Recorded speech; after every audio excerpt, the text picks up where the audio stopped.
There are people you trust without thinking about it. Lester Holt is one of them. 20-plus years of standing in front of a camera, delivering the hardest news the world had to offer: wars, disasters, political earthquakes, and never once flinching. Never once making it about himself. He became the kind of anchor you didn't notice until he wasn't there, steady, reliable, almost invisible in the best possible way.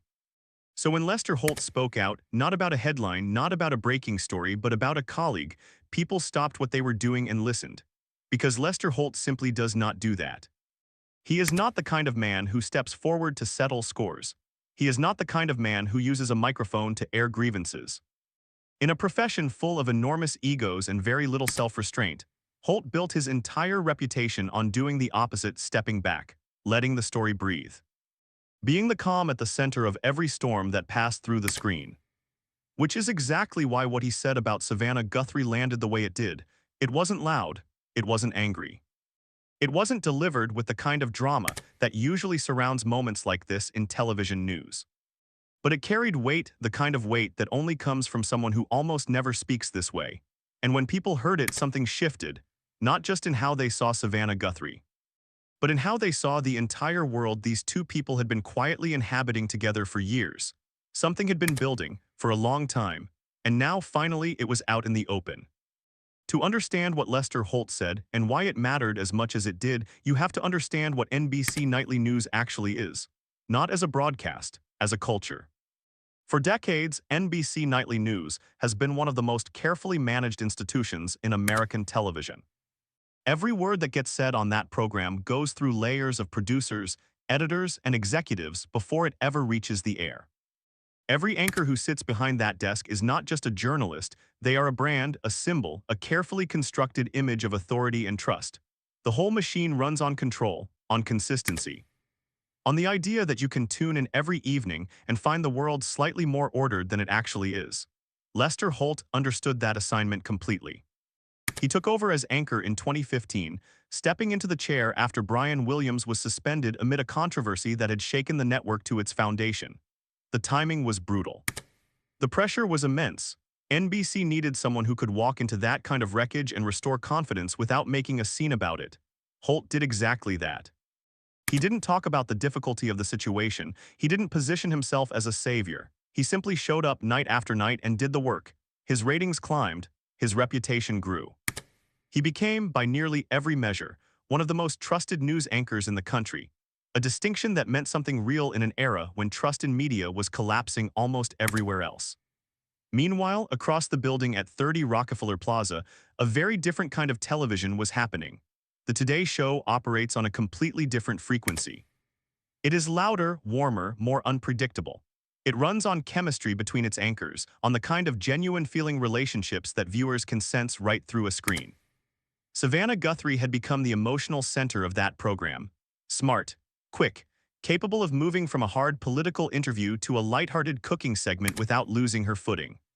She had become indispensable, and for years the two of them existed within the same network universe without much visible friction. Two different programs, two different tones. Two different audiences. When their worlds intersected during breaking news events, they were professional, warm, collegial. At least that's what it looked like from the outside. What was happening inside the building, behind the cameras, in the conference rooms, in the private conversations, that was a different story entirely. And it was a story that had been quietly accumulating detail by detail, until Lester Holt said what he said and the whole picture suddenly came into focus. For most of his career, Lester Holt operated in a kind of protected silence, not because he was hiding anything, but because he genuinely believed that his job, his real job, had nothing to do with being visible as a person. Other anchors cultivated celebrity. They gave interviews about their personal lives. They used social media to build parasocial relationships with viewers. They understood correctly that in the modern media landscape, personality is as important as journalism. Holt resisted all of that, not out of arrogance, out of something closer to principle. He had grown up in a household that valued discipline and service over self-promotion. He came up through local news in some of the most demanding markets in the country: Sacramento, Chicago, New York, learning the craft the hard way, story by story, shift by shift. He had covered things that would follow a person forever: the aftermath of September 11th, Hurricane Katrina, the wars in Iraq and Afghanistan. He had sat across from presidents and dictators and grieving parents and survivors of mass violence. All of that experience had shaped him into someone who understood, at a very deep level, the difference between what mattered and what didn't. His personal feelings about a colleague. That had always fallen into the category of what didn't matter. During the long, stable years when NBC Nightly News was performing well and Holt's position at the network felt unassailable, there was a quiet confidence to the way he moved through the institution. He was respected, he was trusted. He had earned his place not through politics or maneuvering but through performance, and he knew it. Savannah Guthrie was on a similar trajectory during this same period. Her role on Today had expanded significantly. She had become more than a morning host. She had become a political interviewer of real consequence.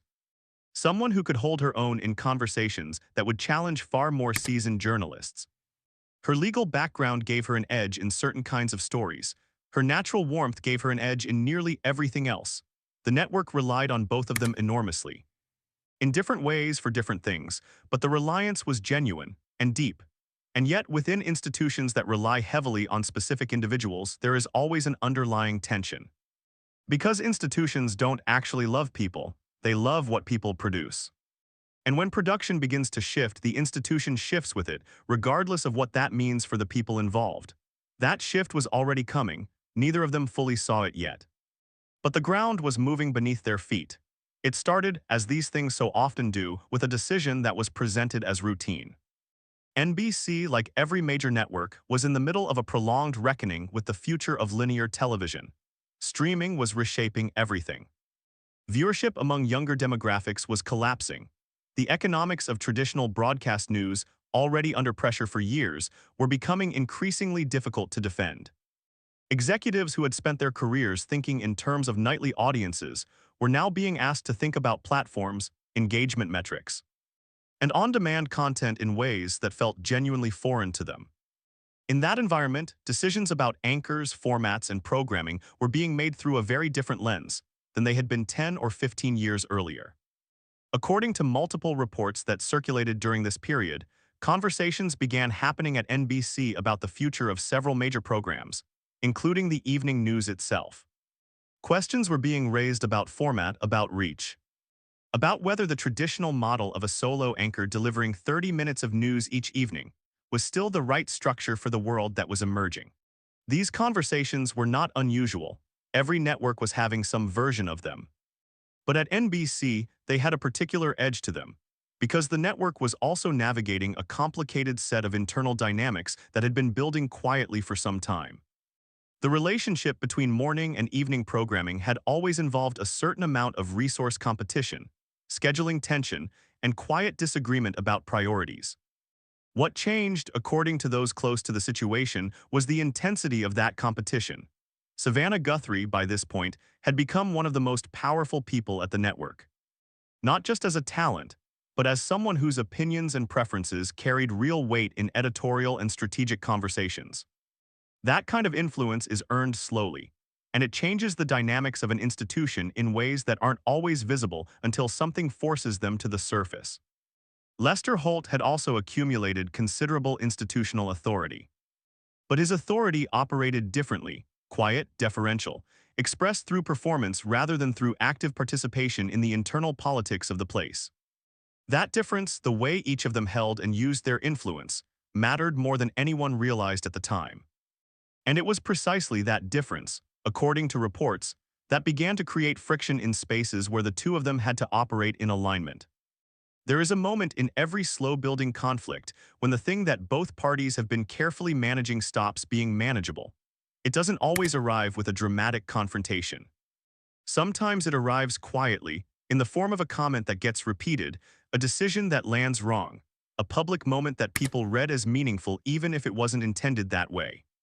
For Holt and Guthrie, that moment arrived during a period of significant transition at NBC, a transition that involved questions about programming, about contracts, and about who would ultimately have the most visibility in the network's next chapter. Reports began surfacing, carefully worded, drawing on sources described as familiar with the internal workings of the organization, suggesting that the relationship between them had grown complicated in ways that went beyond normal. Professional tension.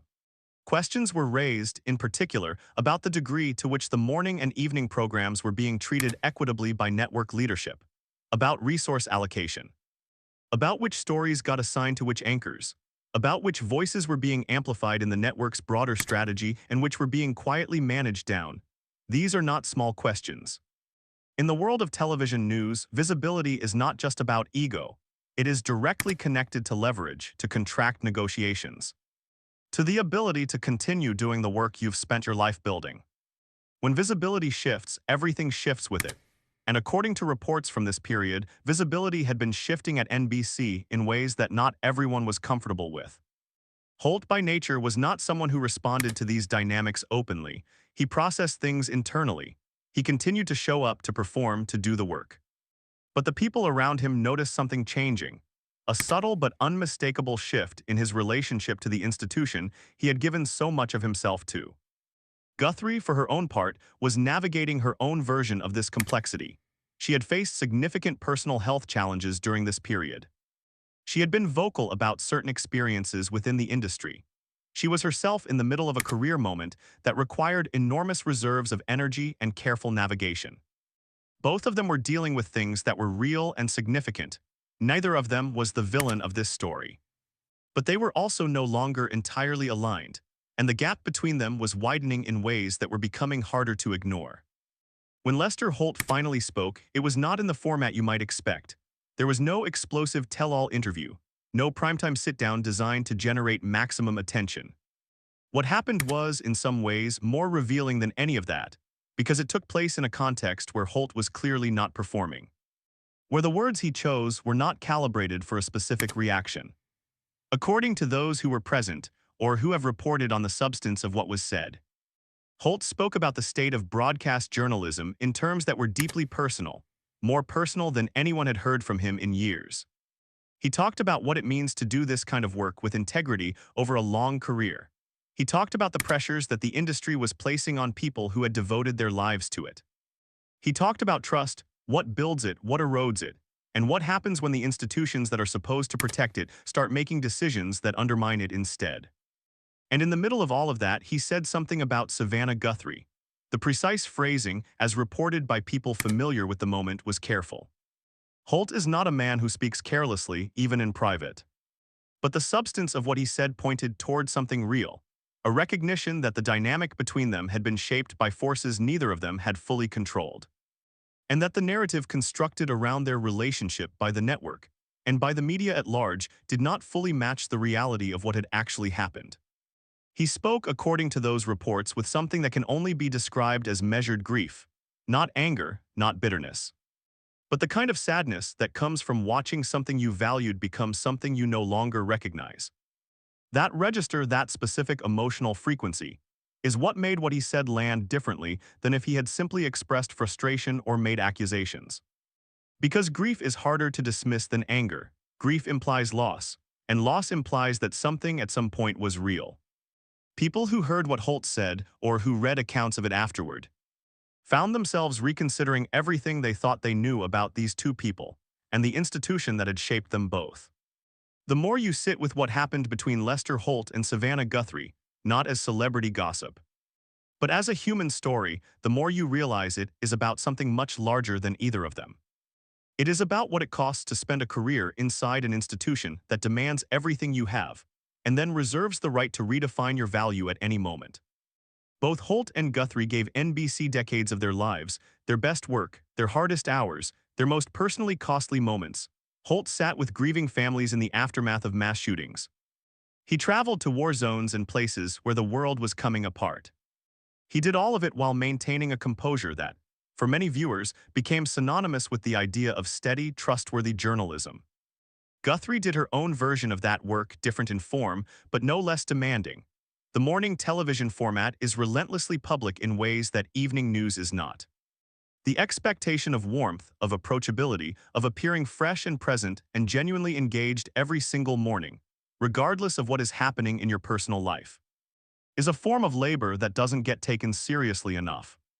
Both of them carried things the audience never saw. And yet, inside the institution, the narrative about their relationship, about who had power, who had favor, Who was rising and who was being managed, kept getting written and rewritten by people who were not either of them. That perhaps is what Holt was pointing toward when he spoke. Not that Savannah Guthrie had done something wrong, not that the network had acted in bad faith, but that the story of what happened between them, whatever it actually was, had been shaped so significantly by outside forces, by institutional pressures, by a media ecosystem that feeds on the dynamics of powerful people navigating difficult environments, that the truth of it had become almost impossible to see clearly. No official conclusion has been reached about the specific nature of any disagreements or tensions between them. What is clear is that both of them were navigating something real, something with weight and consequence, inside an institution that was itself in the middle of a profound transformation. And what Holt said, carefully and quietly, was that the story wasn't simple, that the people involved were more complicated than their public images. And that whatever had happened, it deserved to be understood rather than reduced. There's something that stays with you after you spend time with a story like this. It isn't the specific details. It isn't the question of who said what or what decisions were made behind which closed doors. Those things matter, but they're not what lingers. What lingers is the image of two people, both genuinely accomplished, both genuinely committed to the work, trying to maintain their integrity inside a system that doesn't always make that easy. Lester Holt has spent most of his adult life being the person other people turn to when the world is falling apart. He is the voice that tells you what happened. The calm at the center of every catastrophe. That is an enormous role to inhabit, and it leaves marks that aren't always visible. Savannah Guthrie has spent her career doing something equally demanding, making millions of people feel connected, informed, seen, and accompanied through their mornings. Through the ordinary and the extraordinary alike. That kind of sustained emotional presence is its own form of service, and it takes more than most people realize. When Holt spoke about her, when he stepped just slightly out of the silence he has always preferred, he wasn't trying to define her. He wasn't trying to settle anything. What he seemed to be doing, in the way that people who have carried things for a long time sometimes finally do, was simply putting it down. Saying out loud in careful and measured words that the experience of being inside this institution alongside this person, during this particular chapter, had been more complex and more meaningful than anyone on the outside had ever been given the chance to understand. That is not a condemnation, it is not an accusation. It is something rarer and considerably harder to hold, an honest accounting of something that was real, offered without the comfort of a clean conclusion. The questions it raises don't have easy answers, about what loyalty looks like inside large institutions, about what it costs to maintain composure under sustained, unrelenting pressure, about whether the relationships we form in the pressure cooker of high-stakes careers are ever as visible as we think they are, or whether the most important things, the truest things, always happen in the spaces the camera never reaches. Lester Holt is 66 years old. He has seen more of this world than most people will ever see. He has stood in the places where history was being made and told the story as clearly as he could. For once, he told a different kind of story, one that was his own, and the fact that it surprised people says something, not just about him. About how little we actually see, even when we think we've been watching all along. If this story made you pause about trust, about what we never see in the lives of people we watch every day, about the quiet cost of years spent inside demanding institutions, take a moment and share what stayed with you in the comments. These are the conversations worth having, the ones that go past the headlines and into the human experience underneath them. If you want more stories told this way, with care, with depth, and without rushing toward a verdict, subscribing keeps this kind of work going. Thank you for watching.